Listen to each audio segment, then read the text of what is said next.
Hello नमस्कार good morning सुप्रभात दोस्तों। एमपीएस मोटिवेटर्स में आप लोग का पुनः स्वागत है। तो दोस्तों जैसे कि हम लोग फिजिक्स क्लास 10th में हम लोग कुछ चैप्टर को कवर कर लिए हैं। अब दोस्तों अब हम लोग क्या करेंगे, उसके ऑब्जेक्टिव क्वेश्चन यानी कि एमसीक्यू क्वेश्चन हम लोग क्या करेंगे, एक एक चैप्टर का हम लोग 2-3 वीडियो में जानने का प्रयास करेंगे। तो दोस्तों पहले हम लोग लाइट चैप्टर में पढ़े थे, प्रकाश का अपवर्तन और प्रकाश का परावर्तन, ये हम लोग इस चैप्टर में देखे थे। फिर उसके बाद क्या हम लोग दर्पण के बारे में पढ़े थे कि दर्पण क्या होता है। किसी भी दर्पण पे अगर एक लाइट अगर इंटर कर रहा है तो दोस्तों किधर की ओर रिफ्लेक्ट होता है, किधर की ओर परावर्तित होता है। तो दोस्तों ये भी देखे थे। फिर हम लोग देखे थे कि दर्पण कितने प्रकार के होते हैं, उत्तल दर्पण, अवतल दर्पण। उत्तल दर्पण क्या होता है, अवतल दर्पण क्या होता है।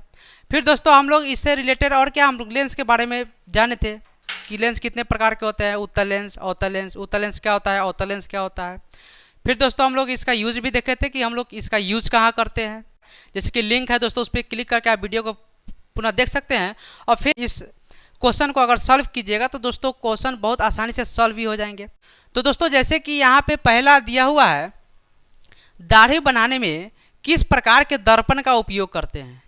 तो दोस्तों हम लोग शेविंग कहीं पे जाते हैं, शेविंग मिरर में शेविंग करवाते हैं। तो दोस्तों हम लोग देखते हुएगा वहाँ पे क्या हम लोग का जो इमेज है, यानी कि हम लोग का जो इमेज है उसमें क्या उस दर्पण में बड़ा इमेज बनता है, बड़ा पिक्चर बनता है। तो दोस्तों कौन सा दर्पण होगा। तो दोस्तों अवतल दर्पण में क्या होता है, बड़ा इमेज बनता है। और उत्तल दर्पण में क्या होता है, उत्तल दर्पण में छोटा इमेज बनता है। जैसे कि दोस्तों इसके हम लोग यूज के बारे में भी जाने थे कि हम लोग उत्तल दर्पण और अवतल दर्पण का यूज कहाँ करते हैं। तो दोस्तों दाढ़ी बनाने में हम लोग अवतल दर्पण का यूज करते हैं, उपयोग करते हैं। तो दोस्तों ये समझ में आ गया पहला क्वेश्चन। दूसरा क्वेश्चन है, निम्नलिखित में से कौन सा पदार्थ लेंस के लिए प्रयुक्त नहीं किया जा सकता। इसमें जो दिया हुआ है, जैसे कि पहला ऑप्शन है जल, दूसरा ऑप्शन है कांच, तीसरा है प्लास्टिक और चौथा है मिट्टी। तो दोस्तों यहाँ पे जो ऑप्शन दिया हुआ है उससे हम लोग उसमें ऑप्शन में हम लोग को पता लगाना है कि किसका यूज करके हम लोग लेंस को नहीं बना सकते हैं। जैसे कि दोस्तों यहाँ पे क्या क्वेश्चन दिया, निम्नलिखित में से कौन सा पदार्थ लेंस के लिए प्रयुक्त नहीं किया जाता, लेंस के लिए यूज हम लोग नहीं कर पाते हैं। तो दोस्तों पहला है जल। जल का दोस्तों हम लोग यूज कर पाते हैं, जल का हम लोग यूज कर सकते हैं। दूसरा है कांच, शीशा का भी हम लोग यूज कर सकते हैं। तीसरा है प्लास्टिक, दोस्तों प्लास्टिक का भी हम लोग यूज कर सकते हैं। लेकिन दोस्तों चौथा है हम लोग का मिट्टी, मिट्टी का हम लोग यूज नहीं कर पाते हैं। तो दोस्तों इसका आंसर हो जाएगा मिट्टी। तो दोस्तों नेक्स्ट है क्वेश्चन हम लोग का, निर्वात में प्रकाश की चाल होती है। जैसे कि दोस्तों पहला ऑप्शन है 3 × 10⁸ मीटर पर सेकेंड, दूसरा है 3 × 10⁸ सेंटीमीटर पर सेकेंड, और दोस्तों तीसरा हो जाएगा 3 × 10⁸ किलोमीटर पर सेकेंड। तो दोस्तों निर्वात में हम लोग प्रकाश की चाल के बारे में हम लोग पढ़े थे कि 3 × 10⁸ मीटर पर सेकेंड होता है। दोस्तों मीटर पर सेकेंड होता है। दोस्तों यूनिट देखिए दोस्तों यहाँ पे भी क्या 3 × 10⁸ है, यहाँ भी 3 × 10⁸ है, और यहाँ भी क्या है 3 × 10⁸। यानी कि दोस्तों हम लोग क्या कंफ्यूज करने के लिए ऐसा क्वेश्चन दिया जाता है। जैसे कि दोस्तों यहाँ पे मीटर पर सेकेंड है, यहाँ सेंटीमीटर पर सेकेंड है, और यहाँ क्या है किलोमीटर पर सेकेंड है। तो दोस्तों निर्वात में प्रकाश की चाल का जो यूनिट होता है मीटर पर सेकेंड होता है, यानी कि 3 × 10⁸ मीटर पर सेकेंड।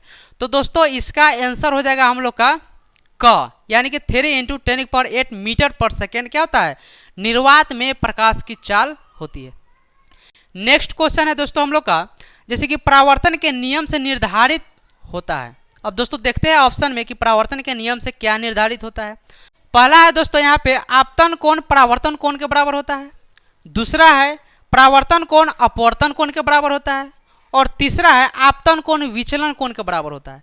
तो दोस्तों हम लोग पहले ही पढ़े थे इसमें कि आपतन कोण परावर्तन कोण के बराबर होता है। यानी कि जैसे कोई भी मिरर पे अगर कोई लाइट इंटर हो रहा है तो दोस्तों जो लाइट इंटर हो रहा है और फिर क्या होता है वहाँ से परावर्तित होता है, उस लाइट को क्या करता है परावर्तित कर देता है।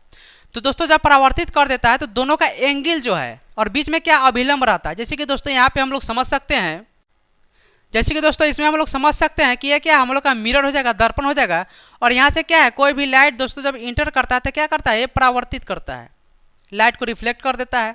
और फिर दोस्तों यहाँ पे क्या है, यहाँ पे हम लोग का एक नॉर्मल बनता है। तो नॉर्मल बनता है तो दोस्तों उसमें हम लोग बहुत बेहतरीन तरीके से समझे हुए हैं। तो दोस्तों दोनों का एंगल यानी कि जो एंगल इसका रहेगा वही एंगल इसका भी होता है। तो दोस्तों यहाँ पे हम लोग का आंसर क्या हो जाएगा, आपतन कोण परावर्तन कोण के बराबर होता है। तो दोस्तों हम लोग का आंसर हो जाएगा क, 4 का क। अब दोस्तों नेक्स्ट है हम लोग का प्रकाश के किरण गमन करती है। तो दोस्तों देखते हैं ऑप्शन में कि प्रकाश के किरण कैसे गमन करती है।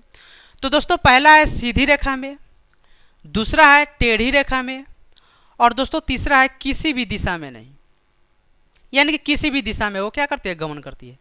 तो दोस्तों देखते हुएगा आप लोग तो इस क्वेश्चन को बहुत बेहतरीन तरीके से समझ सकते हैं। जैसे कि दोस्तों प्रकाश की लाइट तो सभी देखे होइएगा, जैसे कि थोड़ा भी अगर रूम में अगर थोड़ा भी होल रहता है तो दोस्तों यहाँ वहाँ पे क्या एक प्रकाश की किरण दिखाई देखने को मिलता है। और दोस्तों वो भी क्या स्ट्रेट लाइन यानी कि सीधी रहती है, यानी कि प्रकाश की किरण कभी भी टेढ़ी मेढ़ी रेखा नहीं बनाती, वो क्या हमेशा सीधा ही बनाती है। तो दोस्तों इसका क्या हो जाएगा आंसर, इसका आंसर हो जाएगा सीधी रेखा में, यानी कि प्रकाश की किरण गमन करती है सीधी रेखा में। नेक्स्ट है दोस्तों हम लोग का किसी माध्यम से अपवर्तनांक का मान होता है। दोस्तों ये भी क्वेश्चन एग्जाम में अधिक पूछता है। तो दोस्तों एक क्वेश्चन है किसी माध्यम में अपवर्तनांक का मान होता है। तो दोस्तों देखते हैं ऑप्शन में क्या क्या मान दिया हुआ है। पहला है दोस्तों sine i by sine r, दूसरा है sine r by sine i, और तीसरा है दोस्तों sine i into sine r. तो दोस्तों इसका आंसर हो जाएगा क, यानी कि sine i by sine r क्या होता है, किसी भी माध्यम से अपवर्तनांक का मान होता है, वो कोई भी माध्यम हो। तो दोस्तों इतना समझ में आ गया। तो दोस्तों नेक्स्ट क्वेश्चन है हम लोग का प्रकाश के अपवर्तन के कितने नियम हैं। तो दोस्तों जैसे कि हम लोग इसके पहले वाला वीडियो में इस चैप्टर में हम लोग पढ़ रहे थे, तो दोस्तों उसमें हम लोग पढ़े थे कि प्रकाश के परावर्तन के कितने नियम होते हैं, 2 नियम होते हैं, यानी कि परावर्तन के भी 2 नियम होता है और अपवर्तन का भी 2 ही नियम होता है। तो दोस्तों इसमें प्रकाश के अपवर्तन के कितने नियम है क्वेश्चन पूछ रहा है। तो दोस्तों इसमें ऑप्शन दिया हुआ है 1, 2, 3। तो दोस्तों इसका आंसर क्या हो जाएगा, ख हो जाएगा 2, यानी कि आंसर इसका आंसर कितना हो जाएगा 2। प्रकाश के अपवर्तन के कितने नियम है, तो 2 नियम है। नेक्स्ट है दोस्तों उत्तल दर्पण द्वारा बना प्रतिबिंब सदैव होता है। तो दोस्तों उत्तल दर्पण द्वारा बना प्रतिबिंब क्या होता है, इसमें सीधा होता है, यानी कि उत्तल दर्पण सीधा प्रतिबिंब बनाता है, और अवतल दर्पण क्या होता है, अवतल दर्पण उल्टा, यानी कि उल्टा इन्वर्टेड प्रतिबिंब बनाता है। तो दोस्तों नेक्स्ट है हम लोग का समतल दर्पण द्वारा क्या बनते हैं। तो दोस्तों समतल दर्पण में क्या बनता है, तो दोस्तों समतल दर्पण में क्या बनता है, आभासी प्रतिबिंब बनता है। तो दोस्तों उत्तल दर्पण और समतल दर्पण में क्या बनता है, आभासी प्रतिबिंब बनाता है, और अवतल दर्पण में क्या बनाता है, अवतल दर्पण में वास्तविक प्रतिबिंब बनाता है। तो दोस्तों इतना समझ में आ गया। नेक्स्ट हम लोग का एक गोलीय दर्पण की वक्रता त्रिज्या 40 सेंटीमीटर है, तो इसकी फोकस दूरी बताना है। तो दोस्तों इसका फोकस दूरी क्या होगा। तो दोस्तों जैसे कि एक गोलीय दर्पण की हम लोग पढ़े थे R = 2F, एक फार्मूला हम लोग पढ़े थे R = 2F। तो दोस्तों इसमें क्या करना है, इसमें फोकस दूरी निकालना है, और रेडियस इसमें त्रिज्या दिया हुआ है। तो दोस्तों इसीलिए F = क्या हो जाएगा, R/2, यानी कि फोकस जो है वो क्या होता है, त्रिज्या का हाफ हो जाता है। ठीक है, अगर वही पूछेंगे रेडियस क्या होगा, डबल हो जाएगा। तो दोस्तों यहाँ पे क्या त्रिज्या दिया हुआ है और फोकस दूरी कह रहा है। तो दोस्तों यहाँ पे फॉर्मूला पुट करेंगे तो रेडियस क्या है, 40 सेंटीमीटर है, तो 40/2 यानी कि 20 सेंटीमीटर। तो दोस्तों इसका आंसर कितना हो जाएगा, 20 सेंटीमीटर हो जाएगा, यानी कि 20 सेंटीमीटर हमारा क्या होगा, फोकस होगा, फोकस दूरी। नेक्स्ट क्वेश्चन है दोस्तों यदि आपतन कोण I और परावर्तन कोण R हो तो दोस्तों यहाँ पे ऑप्शन दिया है I = R, I = 2R, 2I > R। तो दोस्तों जैसे कि आपतन कोण क्या है, I दिया हुआ है, और परावर्तन कोण क्या है, R दिया है। तो दोस्तों यहाँ पे हो जाएगा I = R, यानी कि कह सकते हैं कि दोस्तों I और R का एंगल क्या होता है, एंगल भी सेम ही होता है। तो दोस्तों आगे नेक्स्ट क्वेश्चन है हम लोग का सिनेमा के पर्दे पर किस प्रकार की प्रतिबिंब बनता है। तो दोस्तों हम लोग सिनेमा देखते हैं सिनेमा हॉल में, तो दोस्तों उस पर कैसा प्रतिबिंब बनता है, वास्तविक प्रतिबिंब बनता है, या आभासी प्रतिबिंब बनता है, या दोस्तों दोनों प्रतिबिंब बनता है। तो दोस्तों इसका आप कमेंट कीजिएगा, इसका क्या होगा, इसका ऑप्शन सही। जैसे कि दोस्तों इसमें हम लोग देखे थे समतल दर्पण द्वारा क्या प्रतिबिंब बनता है, ठीक उसी प्रकार सेम क्वेश्चन है दोस्तों सिनेमा के पर्दे पर किस प्रकार का प्रतिबिंब बनता है। तो दोस्तों इसका आंसर आपको कमेंट करके बताना है। नेक्स्ट क्वेश्चन हम लोग का उत्तल लेंस की क्षमता होती है। तो दोस्तों उत्तल लेंस की क्षमता क्या होता है, धनात्मक होता है या ऋणात्मक होता है या शून्य होता है। तो दोस्तों उत्तल लेंस की क्षमता हमेशा क्या होता है, धनात्मक होता है और अवतल लेंस की क्षमता ऋणात्मक होता है।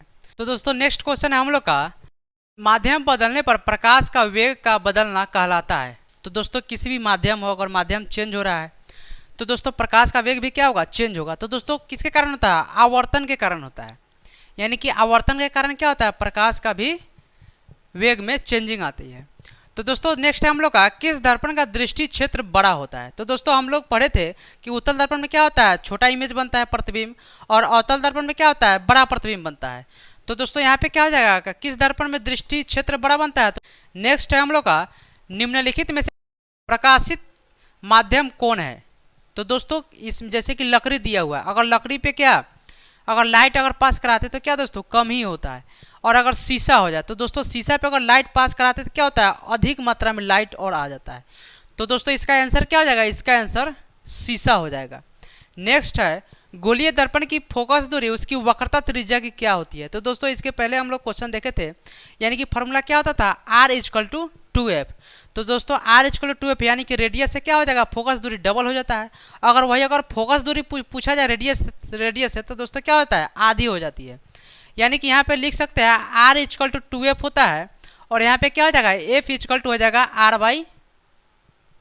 R/2, यानी कि फोकस दूरी क्या हो जाएगा, रेडियस का हाफ हो जाएगा, यानी कि आधी हो जाएगा। इसका आंसर हो जाएगा आधा। नेक्स्ट है क्वेश्चन, विरल माध्यम में प्रकाश की चाल सघन माध्यम की अपेक्षा क्या होता है, अधिक होता है। नेक्स्ट है दोस्तों, रोगियों के नाक, कान और गले की जांच में डॉक्टर प्रयोग करते हैं। देखते हुएगा किसी को दांत या नाक या कान का दोस्तों जब डॉक्टर देखते हैं तो एक ग्लास का यूज करते हैं।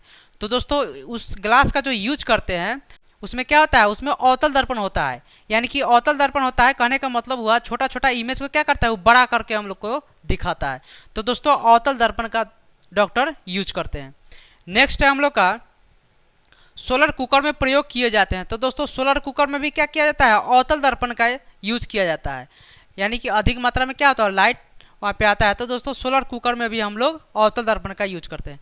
तो दोस्तों यही था हम लोग का VVI मोस्ट कह सकते हैं दोस्तों MCQ ऑब्जेक्टिव क्वेश्चन, जैसे कि दोस्तों 20 हम लोग आज देख लिए। फिर हम लोग दोस्तों नेक्स्ट वीडियो में हम लोग नेक्स्ट चैप्टर का हम लोग यानी कि ऑब्जेक्टिव क्वेश्चन देखने का प्रयास करेंगे। तो दोस्तों आज के लिए इतना ही। वीडियो दोस्तों कैसा लगा दोस्तों, जहाँ भी आप लोग डाउट लगे दोस्तों कमेंट करके बताइएगा। और दोस्तों एक क्वेश्चन आप लोगों को दिए हैं, कमेंट करने के लिए उस क्वेश्चन का आंसर कमेंट कीजिएगा। तो दोस्तों वीडियो कैसा लगा कमेंट में जरूर बताइएगा। अगर वीडियो अच्छा लगा तो दोस्तों एक लाइक कर दीजिएगा और चैनल को सब्सक्राइब कर दीजिएगा ताकि नए नए वीडियो आप तक पहुंचता रहे। तो दोस्तों आज के लिए इतना ही, फिर हम लोग नेक्स्ट वीडियो में मिलते हैं।